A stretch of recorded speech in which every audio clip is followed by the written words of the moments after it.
O que não falta no Twitter é treta, né? Não importa o que está acontecendo, seja lá qual for o assunto, quando você entra no Twitter, vai ter sempre alguma fofoca quente com milhares ou até mesmo milhões de menções, às vezes, as hashtags ou palavras ou frases, o que é que seja. E isso virou um cenário relevante, né? Tanto para influenciar a opinião pública, como também para entender como a dinâmica política e eleitoral funciona dentro aí dessa perspectiva. Pensando nisso, eu queria compartilhar com vocês esse texto escrito pela Elga de Almeida, que é professora de ciência política na Universidade Federal do Vale do São Francisco, a Univasf. O artigo se chama A Controvérsia Weintraub, atores, traços digitais e posicionamentos políticos no Twitter. Vocês já sabem, mas não custa repetir. O link de acesso para o artigo vocês encontram aqui na descrição do episódio, beleza? Então bora lá!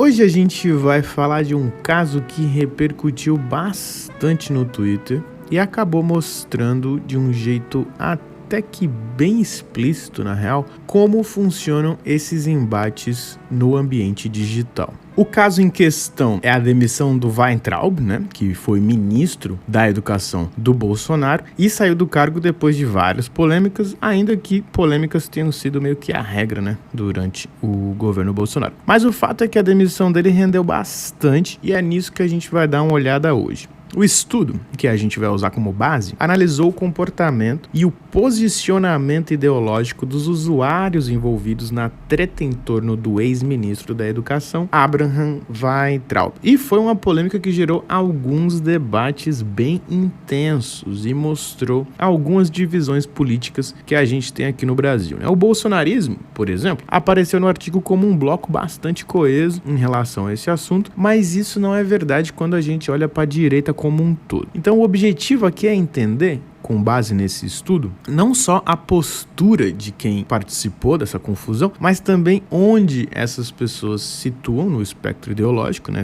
Ou seja, se elas são de direita, de esquerda, ou ainda se elas não apresentam um alinhamento muito claro. E além disso, qual era a posição delas em relação ao ex-presidente Bolsonaro. E vamos começar com os traços digitais dos perfis mais ativos nessa discussão. Sabe quando você entra num perfil e vê a descrição, né, os símbolos, imagens, localização, tudo isso? Bom, tudo isso funciona como uma espécie de cartão de visitas, né? São elementos que ajudam a revelar as credenciais, o posicionamento político e até também o papel que o usuário desempenha dentro daquele ambiente online. Então, se a gente se concentra nos perfis mais engajados, o estudo mostra como setores diferentes se articulam digitalmente e quais são as estratégias que eles usam para fortalecer ou para enfraquecer determinadas narrativas. E não é só quem fala o quê, mas é também como e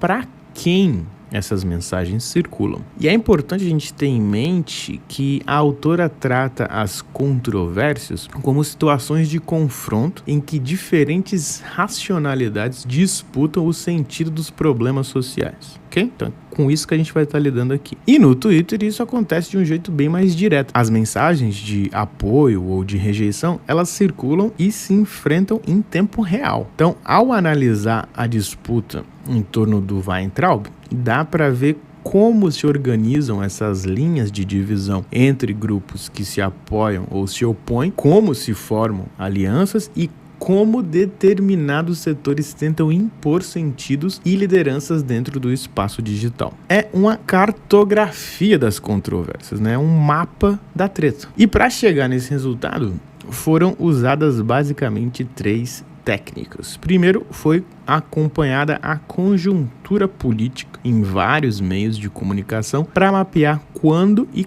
como a polêmica Weintraub surgiu e como que ela ganhou força também, né? Segundo, foi feita uma análise estatística do volume e da repercussão das publicações, principalmente o número de retweets e comentários. E terceiro, foram observados os traços digitais dos usuários mais influentes no debate. Então foram coletados os tweets que mencionavam o Weintraub por meio da API do Twitter, e aí foi montado um sumário com as 50 mensagens mais retweetadas e as 50 mensagens com mais comentários.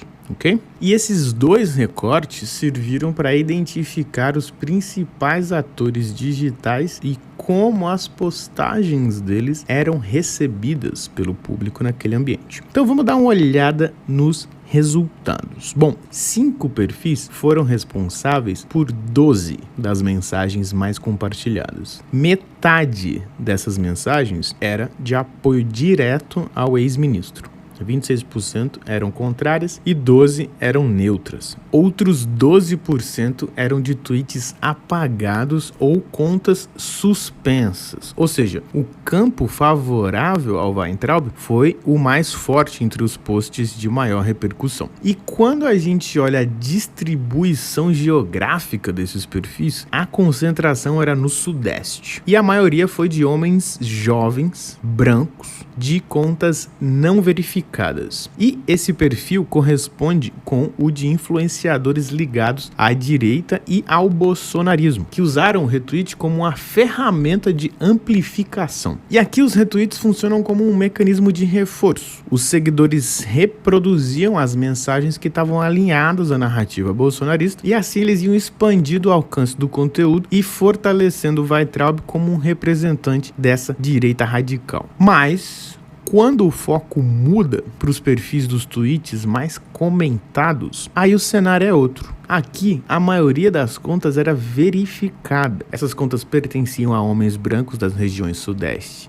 e Centro-Oeste, mas com predominância de usuários mais velhos. Diferente do grupo dos retweets, nesse espaço, os políticos se destacaram como protagonistas. E o que acontece, segundo a autora aqui, é que os comentários mostraram uma dinâmica diferente. Em vez de só reforçar as mensagens que já tinham sido publicadas, eles promoviam mais debate e criavam um cenário mais de disputa mesmo, né? Muitos desses comentários eram críticos e muitas vezes eles vinham de opositores do bolsonarismo e também de outros setores da direita. Então esses perfis funcionaram para provocar debates e polarizar as discussões, menos então como reprodução de conteúdo e mais como elementos de enfrentamento e de choque de posições. Então, contando essa história assim, né, lado a lado, a gente vê duas forças organizadas de modos diferentes. De um lado, você tem os influenciadores, jovens, em grande parte ligados ao bolsonarismo, que usaram os retweets para difundir apoio para o Weintraub. Aqui,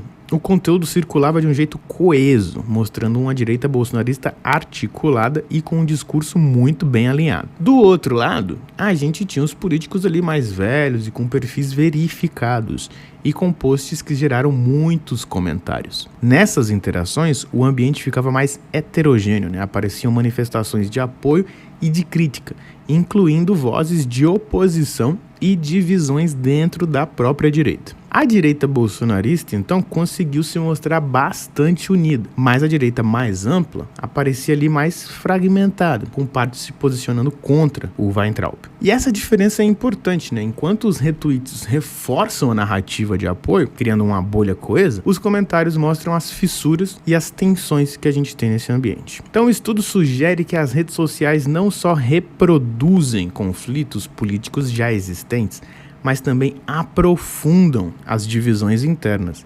especialmente dentro do campo da direita. Então, com isso, a gente conclui que o caso Weintraub ilustra bem a capacidade das redes sociais de funcionar como um campo de batalha para disputa política, um ambiente onde se constroem narrativas, se mobilizam apoiadores, um ambiente que pode servir para demonstrar coesão, mas também pode servir para expor divisões. Então, mais do que retratar a realidade política, esses embates digitais moldam a própria realidade. Galera, eu fico por aqui. Muito obrigado por ter ouvido até o final. Eu agradeço também a Pitox, como sempre, por ter feito a capa do episódio. Roteiro, edição, apresentação são feitos por mim. Meu nome é Daniel Cunha e se você gostou desse episódio, eu peço que você compartilhe com alguém que você acha que vai gostar também. Avalie o podcast, segue, se ainda não seguiu. E é isso, um abraço, até a próxima.